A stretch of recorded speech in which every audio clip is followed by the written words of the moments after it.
Okay जी, बिस्मिल्लाहिर्रहमानिर्रहीम। तो इस वीडियो के अंदर हमारे पास है आज पैलेट की डेवलपमेंट के जो हार्ड सॉफ्ट पैलेट है वो कैसे डेवलप होता है।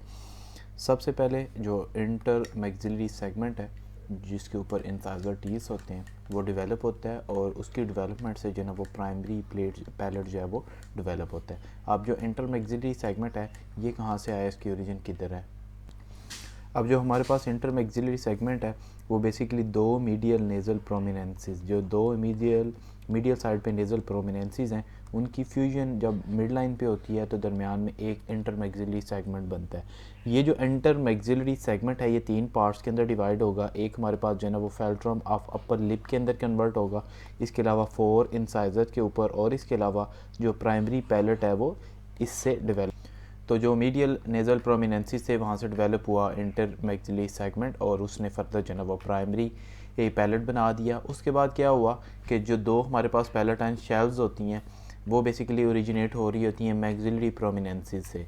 जो मैक्सिलरी प्रोमिनेंसीज है वहाँ पे एक मीजन काइमल आउट ग्रोथ होती है, उस मीजन काइमल आउट ग्रोथ को हम पैलेटाइन शेल्व कहते हैं।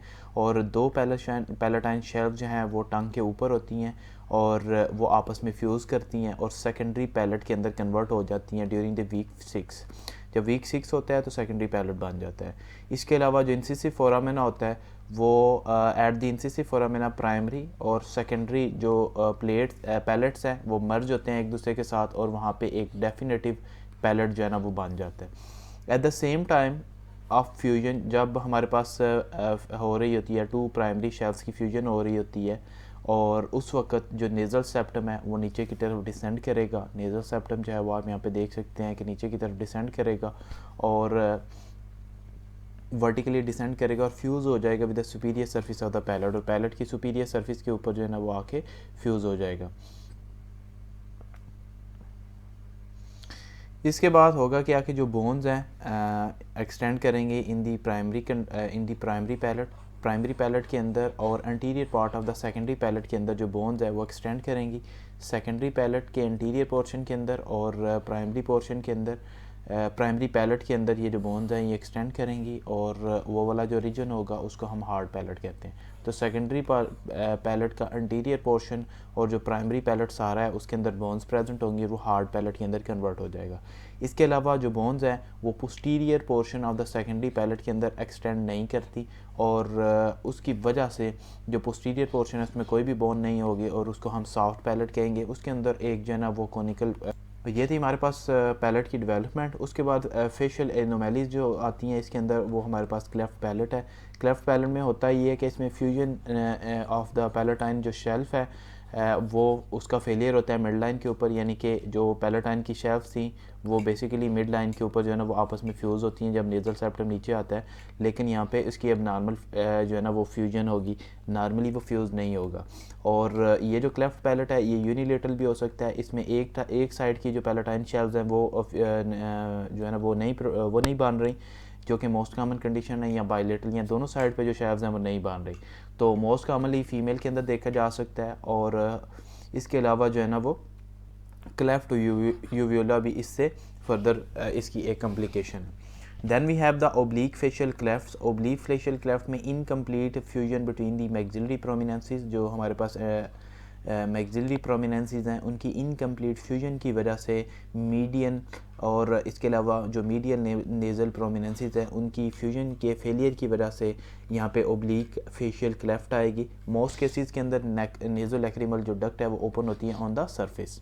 तो ये थी हमारे पास पैलेट की डेवलपमेंट, उसकी कुछ कॉम्प्लिकेशन। देन तो माउथ से डिस्कस करने से पहले हम पैलेट की जो डेवलपमेंटल एबनॉर्मेलिटीज़ उनको फर्स्ट स्टेट से देखेंगे। तो यहाँ पे हमारे पास है क्लेफ्ट लिप और क्लेफ्ट पैलेट। क्लेफ्ट लिप में क्या होता है कि इसमें जो हमारे पास मैक्सिलरी और मीडियन नेज़ल जो प्रोसेसेस है, मैक्सिलरी प्रोमिनेंस और मीडियल नेज़ल जो प्रोमिनेंसेस है उनका जो फ्यूजन होता है उसका फेलियर होता है, और उसकी वजह से जो हमारे पास क्लिनिकल कंडीशन आएगी वो क्लेफ्ट लिप है। इसके अलावा अगर हमारे पास जो सेकंड कंडीशन हमारे पास पैलेट की है, एक में हमारे पास सिर्फ लिप जो है उसमें क्लेफ्ट आएगा, और दूसरे में हमारे पास जो हार्ड पैलेट है उसके अंदर जो है वो एक क्लेफ्ट डेवलप होगी। होता ये है कि जो क्लेफ्ट पैलेट है इसमें fusion of failure failure of fusion, जो हमारे पास फ्यूजन है उसका फेलियर होता है of the two lateral palatine shelves, जो दो पैलेटाइन शेल्व्स होती हैं उनके जो फ्यूजन है उसका फेलियर होता है, और failure of the fusion of lateral palatine shelves with the nasal septum. इसके अलावा जो मीडियन पैलेटाइन शेल्व्स है उसके साथ भी इसकी एसोसिएशन होती है जो कि सेकेंडरी पैलेट बना रहा होता है। उसकी वजह से जो कंडीशन आएगी वो अब नॉर्मल पैलेट डेवलपमेंट है जिसके अंदर क्लेफ्ट रह जाएगी और उसको हम क्लेफ्ट पैलेट कहते हैं। क्लेफ्ट लिप और क्लेफ्ट जो पैलेट हैं वो उनमें डिस्टिंक्ट और मल्टी फैक्टोरल एटियोलॉजीज़ है बट ऑफन अकर्स टुगेदर, लेकिन दोनों जो है ये यूजुअली एसोसिएट करते हैं ऑल टुगेदर इकट्ठे जो है ना वो होंगे। यहाँ पे आप देख सकते हैं कि ये हमारे पास जो है ना ऊपर नेज़ल कैविटी है, ये हमारे पास इंसाइजर वाला रीजन है, और ये बैक साइड में हमारे पास यूव्यूला है। यूव्यूला भी यूजुअली क्लेफ्ट होता है, और इन दी सीवियर कंडीशन जिसमें हमारे पास जो पैलेटाइन शेल्व्स हैं वो कम्प्लीटली उनके फ्यूजन का फेलियर होता है, उसमें सेकेंडरी पैलेट जो है वो डेवलप नहीं होता, और इसके अलावा रूफ ऑफ द माउथ में जो प्राइमरी पैलेट है वो भी प्राइमरीली डेवलप हो चुका है, लेकिन जो सेकेंडरी पैलेट है हमारे पास जो है ना वो डेवलप नहीं हुआ। उसकी वजह से यहाँ पे दरमियान में एक क्लेफ्ट रह जाएगा, उसको हम क्लेफ्ट पैलेट कहते हैं। ये बेसिकली होता ही है, इसमें दोबारा तो दो लेटरल जो हमारे पास पैलेटाइन शेल्व्स हैं उनका फेलियर होता है, या फिर जो लेटरल पैलेटाइन शेल्व्स हैं वो नेज़ल सेप्टम के साथ फ्यूज़ नहीं होते, और या फिर मीडियन पैलेटाइन शेल्व्स के साथ जो है ना वो फ्यूज़ नहीं होते। या तो दो लेटरल पैलेटाइन आपस में फ्यूज़ नहीं होंगे, दो जो हमारे पास लेटरल पैलेटाइन है की जो शेल्व्स हैं वो आपस में फ्यूज़ नहीं होंगी, या फिर जो दो लेटरल पैलेटाइन की जो शेल्व्स हैं वो फर्दर लेटरल पैलेटाइन वो नेज़ल सेप्टम के साथ फ्यूज़ नहीं होती, या फिर लेटरल पैलेटाइन जो शेल्व्स हैं वो फर्दर मीडियन पैलेटाइन शेल्व के साथ फ्यूज़ नहीं हुई। तो ये तीन डिफरेंट कंडीशंस हैं। इन तीन डिफरेंट कंडीशन से जो हमारे पास क्लिनिकल उसके बाद हमारे पास है जी नेक्स्ट स्ट्रक्चर माउथ के। माउथ की जो डेवलपमेंट है वो कहाँ से हो रही है, तो माउथ जो है ये बेसिकली इसके दो डिफरेंट सोर्सेज हैं। उनमें जो पहला सोर्स है वो हमारे पास स्ट्रोमोडियम है, और दूसरा सोर्स हमारे पास cranial end of the pharynx है। जो स्ट्रोमोडियम है यहाँ पे जो कवरिंग हो रही है वो एक्टोडर्म्स की है, और जो क्रेनियल एंड ऑफ फेरिंग्स है, जो हमारे पास एक फेरिंग्स था उसका जो क्रेनियल एंड है और स्ट्रोमोडियम, ये आपस में दोनों मिलके माउथ बनाएंगे, और ये जो फेरिंग्स होता है यहाँ पे लाइनिंग होती है एंडोडर्म की। स्टार्ट में क्या होता है, जो stomodeum and the foregut are separated by oropharyngeal और द बुकोफेरेंजियल मेम्ब्रेन। स्टार्ट में जो हमारे पास फोरगट है, फोरगट और स्ट्रोमोडियम जो है वो आपस में बुकोफेरेंजियल मेम्ब्रेन के ज़रिए सेपरेट होंगे। यहाँ पे एक मेम्ब्रेन होगी जो कि इन दोनों को आपस से इसके अलावा ये जो मेम्ब्रेन होगी ये रप्चर हो जाएगी ड्यूरिंग दी वीक थ्री के अंदर ये मेम्ब्रेन टोटली रप्चर हो जाएगी, और ये जो दो कैविटी हैं हमारे पास स्ट्रोमोडियम और फोरगट, इन दोनों के दरमियान कनेक्शन जो है वो डेवलप हो जाएगा। इसके अलावा अब नॉर्मेलिटीज़ ऑफ माउथ हैं। अब नॉर्मेलिटीज़ ऑफ माउथ के अंदर क्या होगा कि जो मैक्रोस्टोमिया है, मैक्रोस्टोमिया के अंदर एक्सेसिव लार्ज माउथ होता है due to the incomplete fusion between the maxillary and mandibular prominences. Maxillary और मैंडिबुलर प्रोमिनेंसेस के फेलियर की इनकम्प्लीट फेलियर फ्यूजन की वजह से मैक्रोस्टोमिया होगा, और माइक्रोस्टोमिया के अंदर very small mouth due to the excessive fusion की वजह से जो माइक्रोस्टोमिया होगा इसमें माउथ का साइज़ जो है वो शॉर्टर होगा, स्मॉलर होगा। इसमें होता ही है कि जो मैक्सिलरी और मैंडिबुलर जो प्रोमिनेंसेस हैं उनके दरमियान जो फ्यूजन है वो एक्सेसिव होगी। ये थी हमारे पास माउथ की डेवलपमेंट। उसके बाद हमारे पास आती है नेज़ल कैविटीज़। नेज़ल कैविटीज़ में होता ही है कि सबसे पहले नेज़ल प्लेकॉइड्स बनते हैं। नेज़ल प्लेकॉइड्स के अंदर इन्वेजिनेशंस होती हैं। ये हमारे पास अगर नेज़ल प्लेकॉइड्स हैं तो इनके दरमियान में इन्वेजिनेशंस होंगी, डिप्रेशंस होंगी। उन डिप्रेशन को हम नेज़ल पिट कहेंगे। नेज़ल पिट जो है वो फर्दर एक्सटेंड करेंगे और नेज़ल सैक्स बन जाएंगे। फॉर एग्जांपल अगर हम ये सैजिटल सेक्शन लें तो ये हमारे पास जो है ना ऊपर से पिट बनी, और पिट जो है वो फर्दर डिप्रेस हुई। डिप्रेस होने के बाद वो फर्दर जो है ना वो एक सैक के अंदर कन्वर्ट हुई। At the first nasal sacs and the oral cavity are separated from each other by the oronasal membrane. Start में जो हमारे पास ओरल कैविटी है और उसकी और जो नेज़ल हमारे पास कैविटी है, नेज़ल सैक्स हैं, उन दोनों के दरमियान एक सेप्टम होता है जिसको हम ओरोनेज़ल मेम्ब्रेन कहते हैं, जो कि इन दोनों कैविटीज़ को सेपरेट करती है। उसके बाद क्या होता है कि जब हमारे पास 6 वीक होता है तो ये जो मेम्ब्रेन होती है ओरोनेज़ल मेम्ब्रेन ये रप्चर हो जाती है, और temporary communication between the oral और नेज़ल कैविटीज़ डेवलप होती है जिनका हम प्रिमिटिव गोनाज कहते हैं। उसके बाद क्या होता है, after the formation of the secondary palate, जब सेकेंडरी पैलेट बन चुका होता है, प्राइमरी पैलेट के बाद सेकेंडरी पैलेट जब बन चुका होता है, तो 3 एलिवेशन या स्वेलिंग डेवलप होती हैं the lateral wall of each nasal cavity. जो हमारे पास नेज़ल कैविटी है, अगर हम ये इसका सेडिटल सेक्शन लें तो हमारे पास अगर नेज़ल कैविटी है, ये सारी एक नेज़ल कैविटी है, ये फ्रंट पे हमारे पास जो है ना एक नोज़ है, ये नीचे हमारे पास माउथ है, तो यहाँ पे हमारे पास जो है ना वो नेज़ल कैविटी है। ये जो नेज़ल कैविटी है इसके अंदर 3 एलिवेशंस या 3 जो है वो स्वेलिंग्स अपीयर होंगी, 1, 2 और 3 जो एलिवेशंस अपीयर होंगी नेज़ल कैविटी के अंदर। उनमें उनको हम सुपीरियर, मिडल और इन्फीरियर कॉन्कास कहते हैं। ये हमारे पास सुपीरियर कॉन्का, ये मिडल और ये हमारे पास इन्फीरियर कॉन्कास जो है ना उन स्वेलिंग को कहते हैं। और जो डेफिनेटिव क्वाना होता है is located at the junction of the pharynx and the nasal cavity.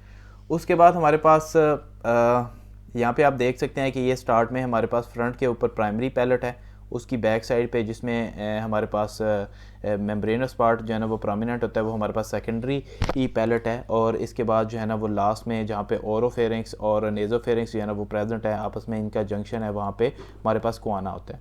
और नीचे हमारे पास ओरोफेरिंक्स है और इससे ऊपर हमारे पास जो है ना वो नेज़ोफेरिंक्स है। यहाँ पे आप ओरल कैविटी भी देख सकते हैं। जो पैलेट है ये बेसिकली ओरल कैविटी का रूफ बनाता है। ओरल कैविटी का जो फ्लोर है वो बेसिकली टंग और लोअर लिप की जो इंटरनल साइड है वहाँ पे उससे बनता है। यहाँ पे आप इवन के नेज़ल कॉन्कास देख सकते हैं, ये हमारे पास सुपीरियर है, ये मिडल है और ये इन्फीरियर नेज़ल कॉन्का है, जो कि हमारे पास इसकी वाल्स के अंदर जो है ना वो स्वेलिंग्स होती हैं। उसके बाद आप नेज़ल कैविटी का ये हमारे पास फ्लोर है जो कि प्राइमरी और सेकेंडरी पैलेट से बना है। जो इसका रूफ है नेज़ल कैविटी का, वहाँ पे आप एक्टोडर्मल एपिथेलियम जो है ना वो देख सकते हैं, उसकी स्पेशलाइज्ड स्ट्रक्चर्स होती हैं जिनको स्पेशलाइज्ड एपिथेलियम होती है जिसको हम ऑल्फैक्टरी एपिथेलियम कहते हैं। ये बेसिकली स्मेल के लिए सेंस करती है और ये रूफ के ऊपर जो है ना वो प्रेजेंट होती है। फर्दर जो है इसकी ये ऑल्फैक्टरी जो एपिथेलियम है ये बेसिकली ऑल्फैक्टरी नर्व में ऑल्फैक्टरी बल्ब के ये जो है ना वो उसके अलावा हमारे पास जो है ना कुछ साइनसेस डेवलप होंगे। पैरानेज़ल साइनसेस डेवलप पोस्ट नेटली जो है वो पैरानेज़ल साइनस जो है वो डेवलप होंगे एक्सेप्ट द मैक्सिलरी साइनस। जो हमारे पास मैक्सिलरी साइनस है वो प्री नेटली डेवलप होता है और मैक्सिलरी साइनसेस के अलावा जितने साइनस डेवलप होंगे वो हमारे पास पोस्ट नेटली होंगे। They are formed as outgrowth from the lateral walls of the nasal cavity. वो नेज़ल कैविटी की लेटरल जो वॉल्स हैं, राइट और लेफ्ट साइड पे जो लेटरल वॉल्स हैं, वहाँ से आउट ग्रोथ डेवलप होंगी और उधर से हमारे पास जो है ना वो फर्दर साइनसेस बनेंगे। जो हमारे पास मैक्सिलरी साइनस है वो डेवलप होता है प्री नेटली। जो हमारे पास सारे अदर साइनसेस हैं वो हमारे पास बेसिकली डेवलप होते हैं पोस्ट नेटली। और ये जो नेज़ल कैविटीज़ या साइनस बनते हैं ये बिकम फिल्ड विद एयर। यहाँ पे एयर जो है वो फिल्ड हो जाती है और ये फिर जो है ना वो एक्सटेंड करते हैं टू दी एडजेसेंट बोन्स। वो फिर एडजेसेंट बोन के अंदर चले जाएंगे जहाँ पे स्फिनाइड में, फ्रंटल में। इसके अलावा जो हमारे पास जाइगोमेटिक बोन है, मैक्सिलरी बोन है, वहाँ पे वो साइंस। उसके बाद लास्ट में क्योंकि हम लोग हेड और नेक पढ़ रहे हैं तो हमारे पास जो फेस आएगा, फेस के अंदर माउथ जो है, माउथ में जो लास्ट हमारा यहाँ पे टॉपिक है वो हमारे पास सलाइवरी ग्लैंड्स हैं। सलाइवरी ग्लैंड्स की development, salivary gland basically 3 salivary gland होते हैं। उनमें सबसे पहला जो होता है वो हमारे पास पैरोटिड ग्लैंड है, उसके बाद हमारे पास सबमैंडिबुलर ग्लैंड है, उसके बाद हमारे पास थर्ड जो है ना वो सबलिंगुअल ग्लैंड। ये 3 ग्लैंड जो है वो हमारे पास जो है वो फेस के अंदर या माउथ के अंदर प्रेजेंट होते हैं। अब इनकी फर्दर डेवलपमेंट है। जो पैरोटिड ग्लैंड्स हैं वो 6 वीक के अंदर होता ही है कि बर्ड्स अराइज होते हैं from the oral cavities ectodermal lining. जो एक्टोडर्मल लाइनिंग है ओरल कैविटी के अंदर 6 वीक में वहाँ से बड जो है ना वो ग्रो करते हैं और close to the angles of the stomodeum. जहाँ पे स्टोमोडियम का एंगल बन रहा है उस एंगल के पास से जो हमारे पास बर्ड्स हैं वो ओरिजिनेट होते हैं 6 वीक के अंदर। और जो डिस्टल पार्ट है इन बर्ड्स का वो ब्रेक हो जाता है एक्नी के अंदर। और जब 10th वीक होता है तो जो प्रॉक्सिमल पार्ट है वो कैनालाइज हो जाता है और वो पैरोटिड डक्ट्स के अंदर कन्वर्ट होगा। जो हमारे पास डिस्टल पार्ट है वो एक्सटेंड करेगा और उसमें एक्नाइज बन जाएंगे, और जो इसका प्रॉक्सिमल पार्ट है वो कैनालाइज होगा और उधर से डक्ट्स बन जाएंगे। और इनकी जो सिक्रीशंस हैं वो बेसिकली स्टार्ट होती हैं ड्यूरिंग दी वीक 18, यानी कि 18th वीक पे जो पैरोटिड ग्लैंड्स है उसकी सिक्रीशंस स्टार्ट होती हैं। 6 वीक के अंदर इसका बड बनता है, 10वें वीक के ऊपर जो है इसकी जो प्रॉक्सिमल पार्ट है वो कैनालाइज होता है, और जो हमारे पास 18th वीक है, 18th वीक के अंदर ये टोटली अपनी सिक्रीशन जो है वो प्रोड्यूस करना शुरू कर देता है। उसके बाद हमारे पास है सेकंड सलाइवरी ग्लैंड, जो कि हमारे पास सब मैंडिबुलर ग्लैंड्स हैं।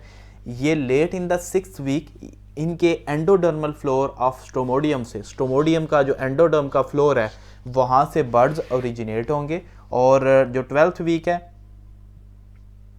उस वीक में जो एक्नी है वो बन जाएंगी, बट इस secretory function commences at week 16। छठे वीक में बर्ड बनता है, 12वें वीक में एक्नी बनती है, और 16वें वीक में ये जाके अपनी एक्सक्रीशन जो है वो स्टार्ट कर देता है। जो प्रॉक्सिमल पार्ट है वो कैनालाइज होता है और वो सब मैंडिबुलर डक्ट के अंदर जो है ना वो कन्वर्ट हो जाता है। जो डिस्टल पार्ट है वो एक्नी बना देगा, जहाँ से सिक्रेटरी एक्टिविटी स्टार्ट होगी। उसके बाद लास्ट में हमारे पास ग्लैंड है सबलिंगुअल ग्लैंड। सबलिंगुअल ग्लैंड जो है वो 8वें वीक के अंदर जो है एक स्मॉल सेवरल एंडोडर्मल बर्ड्स जो हैं वो ओरिजिनेट होंगे इन दी पैरालिंगुअल सुल्कस के अंदर, और ये जो बर्ड्स हैं ये अपीयर होते हैं एज वन ग्लैंड और having the multiple ducts opening on the mouth floor. एक ग्लैंड होता है और मल्टीपल डक्ट्स होती हैं जो कि माउथ के फ्लोर के ऊपर जो है ना वो ओपन होती हैं। 8वें वीक के ऊपर इनकी डेवलपमेंट स्टार्ट होती है। तो यहाँ पे अगर हम 3 पैरोटिड ग्लैंड्स देखें, 3 ग्लैंड सलाइवरी ग्लैंड्स देखें, तो उनमें हमारे पास जो पहला ग्लैंड है वो है पैरोटिड ग्लैंड। पैरोटिड ग्लैंड की जो ओरिजिन है वो एक्टोडर्मल लाइनिंग है, इसकी कैविटी, ओरल कैविटी के अंदर वो एक्टोडर्मल लाइनिंग से ओरिजिनेट हुआ है। और उसके बाद जो हमारे पास सब मैंडिबुलर ग्लैंड है वो एंडोडर्मल ओरिजिन है। इसके अलावा सबलिंगुअल ग्लैंड भी एंडोडर्मल ओरिजिन है। ये हमारे पास एक मोस्ट इंपॉर्टेंट है कि पैरोटिड ग्लैंड एक्टोडर्मल है, सब मैंडिबुलर एंडोडर्मल